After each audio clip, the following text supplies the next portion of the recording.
La ville de Lyon envisage de vendre son camping municipal. En cas d'empêchement pour l'élection présidentielle, il est temps de penser à une procuration. Enfin, la sécurité en question avec 15 000 supporters turcs attendus au grand stade de Dessine. L'avenir du camping international des Portes de Lyon à Dardilly, évoqué hier lors du conseil municipal. Le site appartient à la ville de Lyon qui souhaite le céder à l'opérateur actuel Utopia.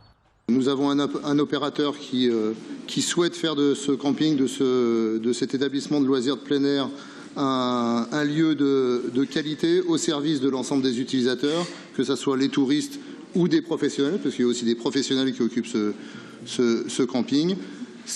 On continuera à bénéficier, à avoir pour conséquence l'attractivité de notre territoire à travers une offre aussi diversifiée, que ce soit l'hôtellerie ou l'hôtellerie de plein air.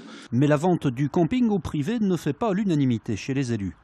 Au-delà de la suppression d'un service public que nous regrettons, nous voyons dans cette délibération une nouvelle possibilité pour notre ville de réaliser une valorisation foncière. Nous vous demandons sur ce dossier comme sur d'autres la mise en place d'un appel d'offres pour une mise à bail plutôt qu'une vente et une cession de gré à gré. Je vous remercie. Moi, je me souviens que dans ce conseil, on nous expliquait qu'il était interdit de vendre un équipement public s'il reste à la même affectation. Et c'était à propos du stade.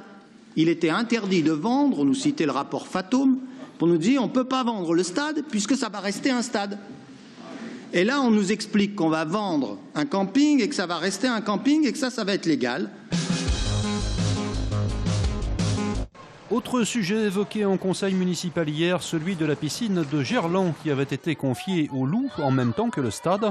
Le club de rugby qui n'en a pas l'utilité devrait rendre la piscine à la ville pour une durée de 2 ans en attendant la construction d'un nouveau bassin ouvert toute l'année.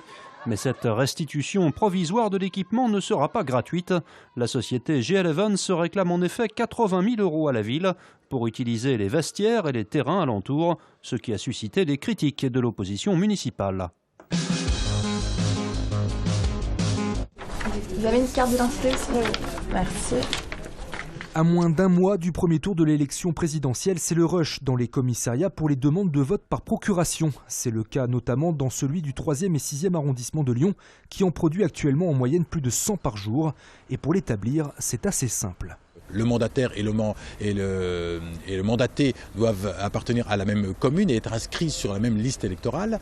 Il faut se présenter avec une pièce d'identité, un justificatif de domicile et puis, ma foi, remplir le formulaire qui sera validé par le policier. Une démarche rapide mais qui a du sens pour les électeurs. Surtout aujourd'hui, c'est un geste citoyen, c'est important. Très simple à trouver sur Internet et ensuite très simple ici au commissariat. Juste petite complication, il ne faut pas faire de pâté et de rature, c'est tout, sinon c'est très simple. Je pense qu'à l'heure actuelle, il est important de voter, donc c'est pour ça que j'ai fait la procuration. Donc, sur Internet, il y a des formulaires qui sont très pratiques.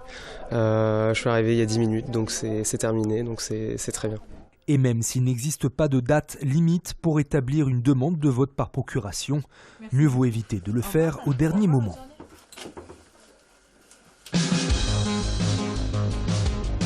Les victimes de Dentexia bientôt indemnisées. La préfecture a chargé l'assurance maladie de gérer les dossiers de réclamation.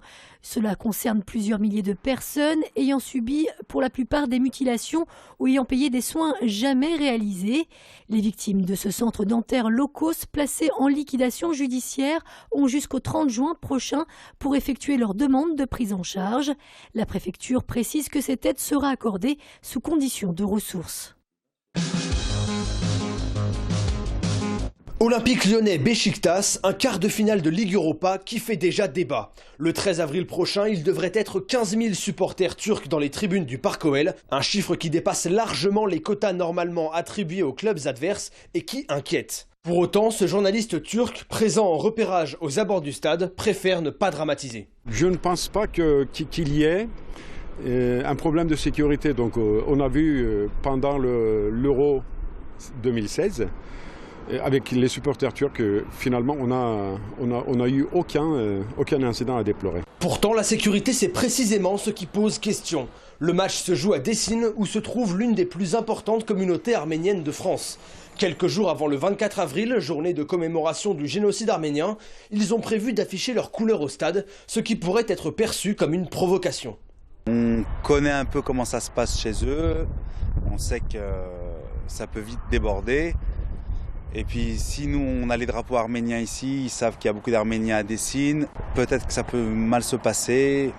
J'espère que ça va bien se passer, mais ça va dépendre beaucoup d'eux aussi. Une programmation aux sonorités très hip-hop cette année. Le festival Jazz à Vienne fait la part belle aux rappeurs Outre Abdel Malik le 30 juin, Marie Giblage le 10 juillet. La scène du Théâtre Antique accueillera MC Solar le 1er juillet avec en première partie de la soul. Une 37e édition très éclectique avec au programme des soirées cubaines, funk et blues. Un hommage sera également rendu le 3 juillet à John Coltrane, emmené par Archie Shepp. Notez que c'est Zucchero, le rocker italien, qui ouvrira les festivités le 29 juin. Jazz à Vienne se déroulera jusqu'au 13 juillet.